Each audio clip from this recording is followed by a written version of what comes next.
날씨가 계속해서 많이 춥습니다. 작년보다도 더 강추위가 계속 이어지는 것 같습니다.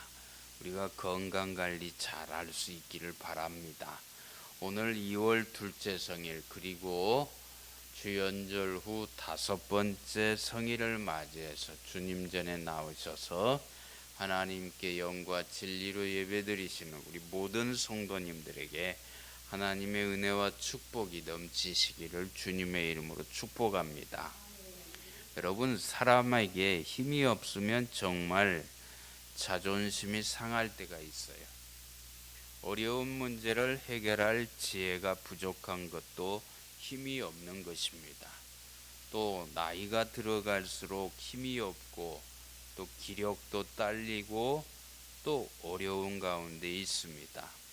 돈이 없어서 죽어가는 사랑하는 사람을 살리지 못하는 아픔도 있습니다. 우리 아이가 힘이 없어서 다른 아이들에게 얻어맞고 돌아오는 것처럼 눈물이 날 때도 있습니다. 특히 나라가 힘이 없을 때처럼 안타까울 때가 없습니다. 우리나라는 힘이 없어서요. 우리가 잘 알다시피 우리나라의 역사적인 그런 사건들을 보면 특히나 일본이나 중국에게 한두 번 당한 것이 아닙니다. 임진왜란이나 일제 36년에 지배하는 말할 수 없는 고통의 순간도 있었습니다. 그리고 6.25 전쟁으로 인해서 많은 어려움도 겪었고 많은 사람들이 목숨을 잃었습니다. 중국은 대국이라 하여서요, 옛날에 조선시대 때나 이럴 때 보면 왕이나 세자의 책봉 허락을 받아야 했습니다. 이 모든 것들은 나라가 힘이 없기 때문입니다. 지난날의 역사가 이 일을 잘 보여주고 있어요. 오늘 본문도 힘이 없는 유다의 모습을 그대로 보여주는 내용들입니다. 아수르라는 나라가 유다를 공격해 옵니다. 그때 유다 나라의 왕이 히스기야였습니다. 18장과 19장을 읽어보면 힘없는 유다의 모습이 처참하게 나타나 있습니다. 아수르의 랍사게 장군은 편지를 썼습니다. 그런데 그 편지가 너무나 오만하고 유다를 무시하는 내용입니다. 아수르 왕에게 항복하고 돌아오라는 것입니다. 그러면 포도와 각자의 우물을 먹을 것이라고 말합니다. 너희가 항복하기만 하면 삶을 보장해 주겠다는 말입니다. 너희가 믿는 하나님은 너희를 건져주지 못할 것이라고 그렇게 유혹을 합니다. 힘이 없는 민족은 아픔과 눈물뿐이에요. 이것은 개인도 마찬가지입니다. 그래서 우리 부모님들은 허리를 동이고 자녀들을 공부시키려고 애를 썼습니다. 내 자녀만은 나처럼 살게 할 수 없다는 마음에서 공부를 가르친 것입니다. 자신들은 먹지도 못하면서 뼈 빠지게 땀과 피를 토하면서 일하면서 자녀들을 가르쳤습니다. 역사적으로 보면요, 우리나라는 너무나 가난하게 살았어요. 너무 가난하여 보릿고개라는 말이 생겼어요. 먹을 것이 없어서 또한 그 뿔이나 또 풀이나 이런 것들, 한마디로 짐승들이 먹을 만한 것들을 사람들이 먹고 살았어요. 그렇게 힘든 중에도 우리가 잘 아는 박정희 대통령을 통하여 겨우 밥을 먹을 수가 있었습니다.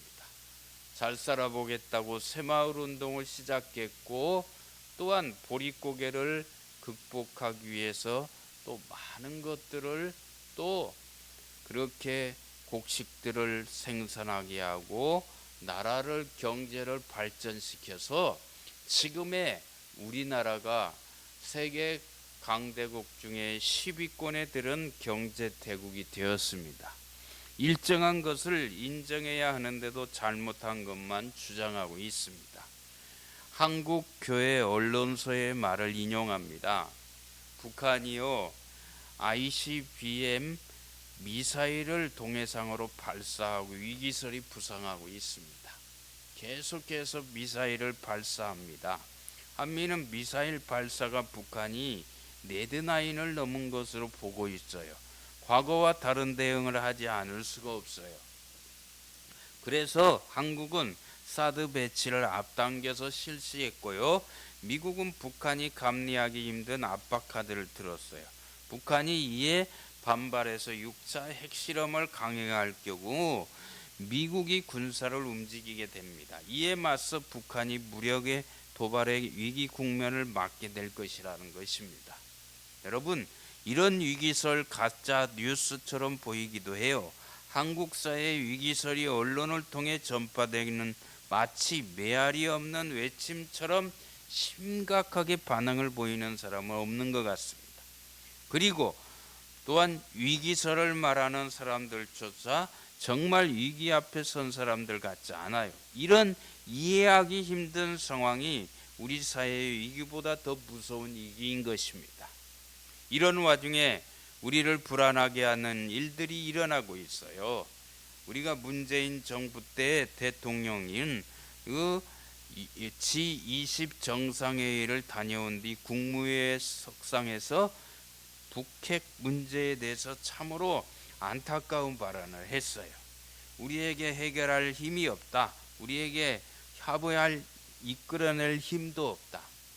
북한은요, 우리가 잘 알다시피 또한 평화적인 협정과 그런 또 여러 가지 군사적인 협정을 앞세우고 또한 겉으로는 그렇게 잘한 것처럼 보이지만 뒤에서는 자기들의 밥그릇을 다 챙기고 무기를 개발하고 핵무기를 개발했어요.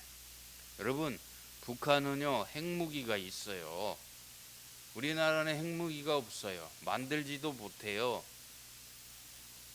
강대국 미국의 눈치를 봐야 되고 허락을 받아야 되는 그런 상황 가운데 북한은 핵무기를 만들었어요. 그리고 미국 본토를 공격할 그런 힘을 갖추고 있어요. 여러분, 우리가 더욱더 기도해야 됩니다. 이 나라 이 민족을 위해 기도하면 하나님께서 모든 걸 책임져 주시고 막아 주십니다. 여러분, 이 일로 두 가지 문제점이 노출되는데, 하나는 정부가 일사불란하게 위기관리를 하고 있지 못한다는 거예요. 다른 하나의 위기에 극복하기 위한 중장기 전략을 가지고 있지 못한다는 거예요.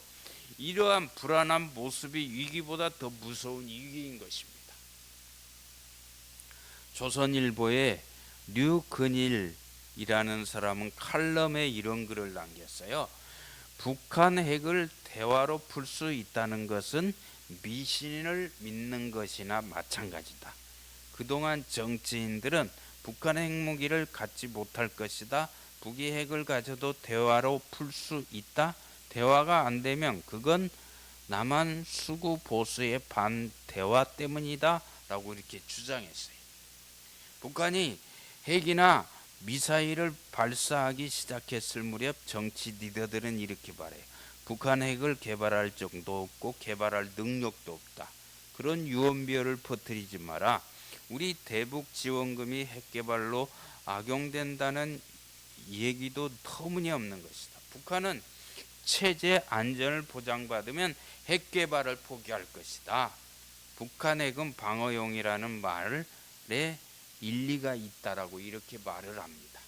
여러분, 그런데요, 북한은요 미국 본토를 때릴 수 있는 핵탄두 실험에 성공했어요. 특히 정치인들은요 대화만 잘하고 비위만 잘 맞추고 또 돈만만 잘 들여주고 해달라는 대로 해주면 북한은 언젠가 그런 정책 안으로 들어와 줄 것이라는 낙관론을 펼치고 있어요. 그러나 북한은 우리 머리 꼭대기에 앉아 있다는 거예요. 우리는요 바꿔놓겠다고 하는 것은 어림도 없는 소리예요. 너희들은 돈만 쑥 빼먹겠다는 것이 북한의 또한 그 수위입니다. 그들의 대화는 처음부터 돈을 뜯어내기 위한 거예요. 시간이 벌기만 합니다. 남남 갈등 쇼에 불과하다는 거예요. 우리가요, 옛날에는 1960년대, 70년대까지만 해도 북한이 잘 살았어요. 우리나라보다 경제가 좋았어요.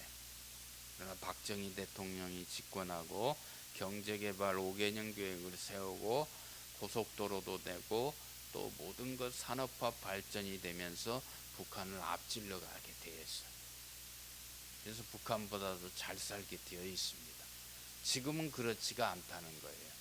우리는요, 언제나 하나님 앞에 바른 믿음으로 살아야 될 줄로 믿습니다. 우리가 나라와 민족을 위해 기도하고 하나님의 영광을 드러내는 그런 믿음의 삶을 살아야 될 줄로 믿습니다. 더욱더 나라와 민족을 위해 기도할 수 있기를 간절히 바랍니다. 그러면 하나님께서 지켜주시고 하나님께서 안전하게 해 주실 줄로 믿습니다. 나라가 없는 목숨은 산 목숨이 아니에요. 이런 상황에서 오늘 본문의 히스기야 왕은요, 위기 극복을 생각하게 합니다. 당시 초강대국 아수르의 공격 앞에 나라는 풍전등화의 위기에 맞게 돼요. 이때 히스기야 왕은요, 성전으로 달려가서 하나님 앞에 무릎을 꿇고 회개하고 기도합니다. 그리고 하나님의 도움을 구하는 것이 오늘 본문의 내용이에요. 오늘 본문에서 히스기야 왕을 통하여 다음과 같은 것들을 우리는 배웠으면 해요. 첫째는 회개의 기도를 했습니다. 신앙생활에서 회개는 언제나 필요한 요소예요.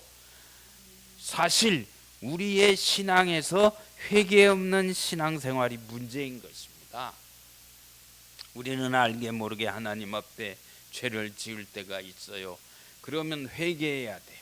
기도하기 전에 먼저 회개 기도하고 하나님 앞에 간절히 구하면 하나님께서는 다 용서해 주시고 우리의 기도를 들어주십니다. 오늘 본문 19장 1절에 보면 히스기야 왕이 듣고 그 옷을 찢고 굵은 배를 두르고 여호와의 전에 들어가서라고 말씀하십니다. 옷을 찢고 굵은 배를 두른다는 것은 진정한 회개를 말합니다. 구약시대의 성도들이 비통과 원통함을 표시할 때 옷을 찢었어요. 죄를 뉘우치고 그것을 마음 아파할 때 굵은 배옷을 입었어요.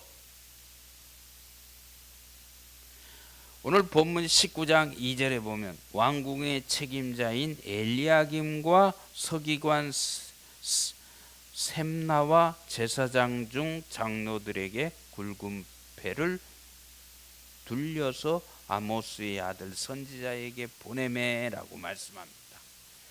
다시 말하면 나라가 위기에 처해 있을 때 왕을 비롯하여서 중진들이 먼저 회개하기를 시작했다는 말입니다.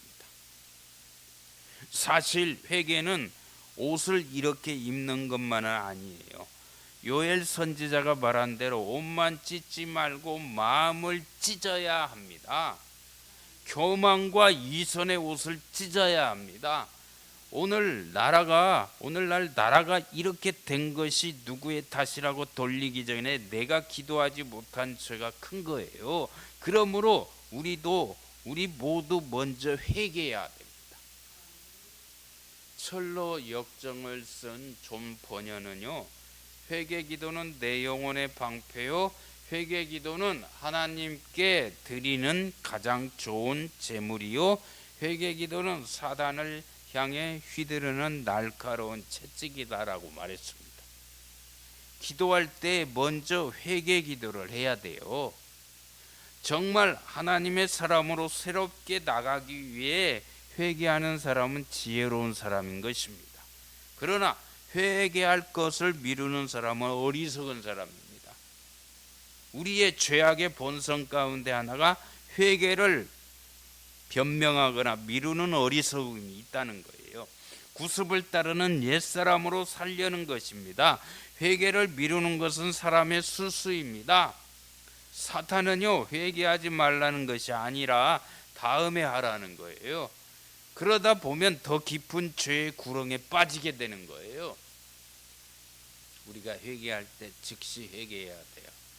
예를 들어서 어린 아이들이 자라는 아이들이 잘못을 저지르고 자기의 잘못을 인정하지 않고 부모님, 엄마, 아빠한테 용서해 달라고도 하지 않고 잘했다고 위기고 잘했다고 고집 부리고 울고불고 하면 부모가 어떤 부모가 좋게 생각하겠어요? 더 얻어 터지는 거죠. 잘못했어요. 다시는 안 그럴게요. 다음부터는 안 그럴게요. 그렇게 말하고도 또 그런단 말이에요. 이 사람이 연약한 마음이고 심령입니다. 하나님 앞에 우리는 결단해야 돼요. 끊을 건 끊어버려야 되고 세상적인 것들을 뒤로하고 하나님 앞에 구별된 그런 믿음의 삶을 살아야 될 줄로 믿습니다. 우리는 누가복음 12장에 나오는 어리석은 부자처럼 살려는 욕망이 있어요. 어리석은 부자는 천년을 살 것 같이 자기 욕심만 채우는 삶을 살았어요. 누가복음 12장 20절에 하나님께서 말씀하십니다. 하나님은 이르시되 어리석은 자여 오늘 밤에 내 영혼을 도로 찾으리니 그러면 내 준비한 것이 누구의 것이 되겠느냐 하셨습니다. 내일 일을 아무도 모르고 사는 것이 우리들이에요. 내일 일을 어떻게 알아요? 우리는 하나님을 믿는 하나님의 자녀로서 구별된 삶, 거룩한 삶을 살아야 될 줄 믿습니다. 그래서 우리는 회개하는 일을 미루는 것은 위험한 거예요. 그러므로 누구도 내일 회개하겠습니다 말해서는 안 되는 거예요. 그래서 토마스 아퀴나스는 회개하는 자를 용서하시는 하나님께서는 사람에게 회개할 내일을 주시겠다고 약속하지 않으셨다라고 말했어요. 종교개혁자 마틴 루터는요, 법학을 공부했어요. 하루는 친구와 같이 길을 가고 있었어요. 그런데 갑자기 하늘에서 천둥 번개가 치면서 그 친구가 벼락을 맞았어요. 그래서 죽었어요. 그때 길을 가던 친구의 벼락을 맞아 죽었어요. 이 모습을 본 루터는 그 장면을 보고 하나님 앞에 무릎 꿇고 기도했어요. 자신의 어리석음과 부족함과 죄인됨을 회개했어요. 그리고 하나님 앞에 기도하기를 나를 살려주신다면 수도사가 되어서 하나님의 길을 따르겠습니다 라고 기도했어요. 그래서 루터는요 신부가 되었어요. 그리고 역사적인 종교개혁자가 되었어요. 여러분, 우리에게 주어진 삶은 매우 짧은 것입니다. 죽음이 나를 갑자기 부를 수도 있다는 것을 알아야 합니다. 그래서 하루하루를 진지하게 회개하는 생활로 살아가야 돼요. 회개로 하루하루를 새롭게 만들어가는 지혜로운 저와 여러분 모두가 되시기를 주님의 이름으로 축복합니다. 둘째는 성전에 올라가 편지를 펴놓고 기도했어요. 히스기야 왕은 성전에 올라가서 그 편지를 펴놓고 하나님께 기도했다는 것.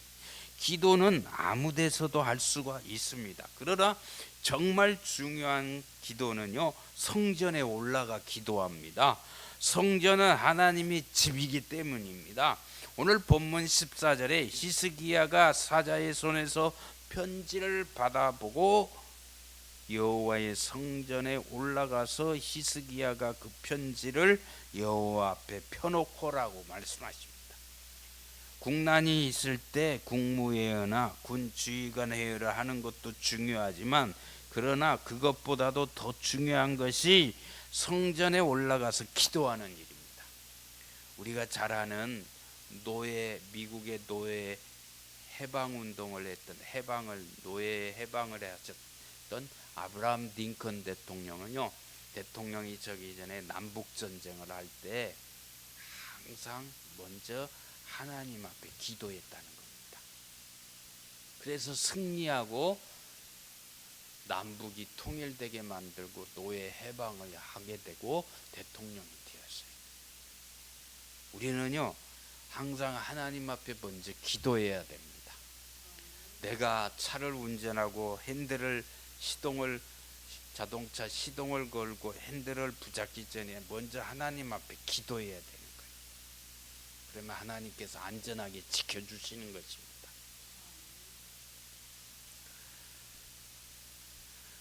마가복음 11장 17절에 만민의 기도하는 집이라고 말씀하고 계세요. 성전은 만민이 기도하는 집. 기도하는 집에서 하는 기도를 하나님은 들으시고 응답하십니다. 영국의 엘리자베스 여왕 말대로 사탄의 병력보다도 기도의 위력이 더 강한 것을 믿었기 때문입니다. 시편 86편 7절에 나의 환난 날에 내가 주께 부르짖으리니 주께서 내게 응답하시리이다 라고 말씀하십니다. 히스기야 왕은요, 자신만 기도한 것이 아니에요. 하나님의 종 이사야에게도 기도를 요청했어요. 어려울 때 하나님의 종에게 기도를 요청하는 것은 당연한 일입니다. 제자들도 풍랑을 만났을 때 먼저 예수님을 깨웠다는 것이 중요한 일입니다. 그래서 중보기도는요, 나 혼자 하는 것보다도 중보기도는 힘이 있고 능력이 있는 거예요. 여러 사람이 기도할 때 하나님 앞에, 요즘 사람들은요, 뭔 일이 터지면 기도 요청을 잘 안 한대요. 쪽팔려서 그런지 창피해서 그런지 문제가 생기면, 내가 몸이 아프거나 어디가 되면 하나님 앞에 기도해 달라고, 다른 분들한테 함께 기도해 달라고 요청하고, 기도할 때 하나님께서 역사하시고 치유해 주실 줄 믿습니다. 그렇기 때문에 우리는 기도를 빼먹으면 안 되는 거예요. 어려울 때 하나님의 종에게 기도를 요청하는 것은 당연한 일입니다. 제자들도 풍랑을 만났을 때 예수님을 깨웠어요. 예수님, 파도가 쳐요. 우리가 빠져 죽을 것 같아요. 그럴 때 예수님은 깨어나서 파도 풍랑을 잔잔케 하신 분이세요. 특별히 눈여겨볼 것은, 기도할 때 사내립의 협박 편지를 여호와 앞에 펴놓고 기도했어요. 그 내용이, 히스기야, 내가 아무리 발악을 해도 예루살렘의 멸망은 확실하다. 너희가 믿는 여호와 하나님도 너희를 구원하지 못할 것이다. 우리를 대적하는 나라는 모조리 멸망당했다. 딴 생각 품지 말고 속히 항복하라는 내용이에요. 이런 편지를 펴놓고 기도를 했다는 것은 하나님에게 속속들이 다 사정을 이야기하면서 구체적으로 기도했다는 말씀입니다. 자신을 숨기지도 않고 솔직하게 정직하게 기도했다는 것입니다. 우리가 잘 아는 이스라엘은요, AD 70년에 로마의 침략을 받아서 멸망당했어요. 그래서 뿔뿔이 흩어져 세계 각처에서 흩어져 살았던 그 민족이었어요. 그런데 1948년 이스라엘이 나라가 세워지게 돼요. 다시 시오니즘 운동이 저게 돼가지고 이스라엘로 이스라엘 민족들이 만나게 돼요. 그런데 놀랍게도 그럴 때 아랍들이 하나가 되어서 이스라엘을 공격합니다. 폭격합니다. 그런데 놀라운 일이 일어났대요. 비행기를 조종하는 비행사들이 그걸 목격했다는 거예요. 많은 군대가 그걸 막아줬다는 거예요. 아랍의 공격으로부터. 우리가 잘 아는 이스라엘은 그렇게 든든히 서가는 나라가 되었고, 모든 유대인들이 미국뿐만 아니라 세계 각처에서 모든 걸 주관하고 또 정치적으로나 경제적으로 또 이끌어가는 거예요. 유대인들은요, 어렸을 때부터 모세오경을 가르쳐요. 탈무드의 교육을 시켜요. 물고기 잡는 방법을 가르쳐요. 꼬마들한테, 자녀들한테. 물고기를 잡아다 주는 것이 아니고 물고기를 잡는 방법을 가르쳐줍니다. 그렇게 하나님이 붙들어주는 민족이 되었다는 겁니다. 여러분, 우리는 기도하는 게 놀라운 하나님의 은혜이고 뜻인 줄로 믿습니다. 우리나라도 보세요.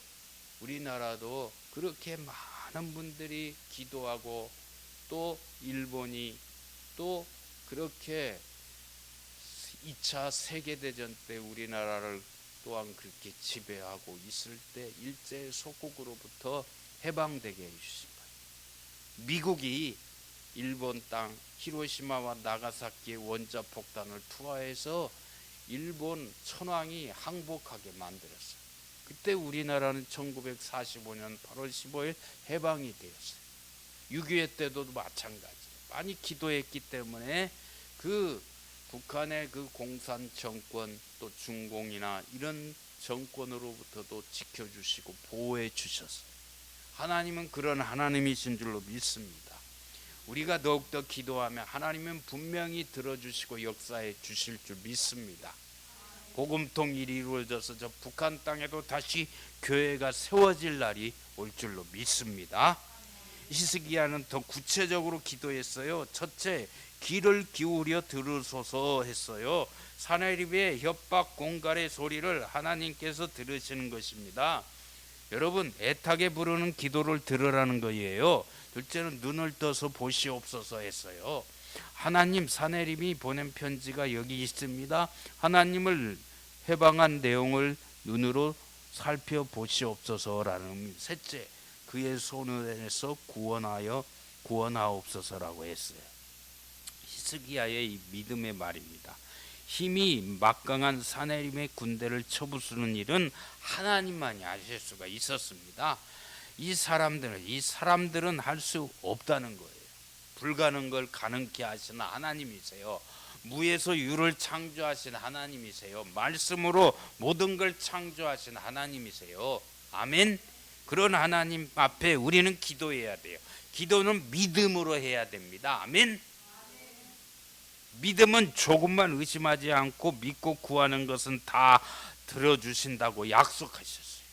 히스기야가 편지를 펴놓고 기도한 것은 모든 것을 아시는 하나님 앞에서 숨길 수 없기 때문입니다. 하나님께서는 모든 것을 아십니다. 우리의 마음과 생각과 뜻까지도 아시는 분이세요. 나의 사정과 마음과 언어와 행위를 다 아시는 하나님이십니다. 모든 것을 아시는 하나님 앞에서 솔직하게 말씀드리는 거예요. 부족한 것을 다 하나님 앞에 구하는 거예요. 이렇게 기도한 결과예요. 오늘 본문 19장 20절 중반절에 아수르 왕 사내림 때문에 내게 기도하는 것을 내가 들었노라 라고 하나님께서 말씀하십니다. 하나님께서는 히스기야가 편지를 펴놓고 기도할 때 편지를 읽으셨어요. 그리고 히스기야의 기도에 응답했었어요. 그날 밤에 하나님의 사자가 아수르의 진영에 휩쓸었어요. 아침에 일어나 보니 아수르 군사 18만 5천 명이 잿더미가 되었어요. 다 시체더미가 다 죽었어요. 하나님이 다 물리쳐 주셨어요. 이러한 상황 속에서 사내림은 후퇴했습니다. 그리고 사내림은 아수르로 돌아간 후에 암살을 당합니다. 시편 1편 6절에 이렇게 말씀하십니다. 무릇 의인들의 길은 여호와께서 인정하시나 악인들의 길은 망하려다. 아멘. 만약에 히스기야가 성전에 올라가서 기도하지 않았다면요, 어떻게 되었을까요? 우리는 한번 생각해 보시기 바랍니다. 아마 이스라엘은 아수르의 종이 되었을 거예요. 그러나 히스기야는 하나님의 전능하심을 믿었습니다. 전능하시고 살아계신 하나님께 기도했습니다. 그때 놀라운 기적 같은 승리를 하나님께서 안겨주셨습니다. 사랑하는 귀한 성도 여러분, 우리나라도 일제강점기나 6.25 전쟁에서 그렇게 승리하게 해주시고 자유민주주의가 되게 하심을 감사할 수 있어야 됩니다. 그저 된 게 아니에요.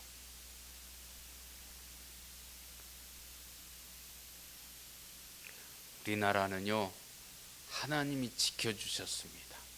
그 대한민국이 있기 때문에 내가 신앙생활도 마음대로 할 수가 있고 또 자유민주주의가 되어서 내가 자유롭게 살 수가 있는 나라가 되었습니다.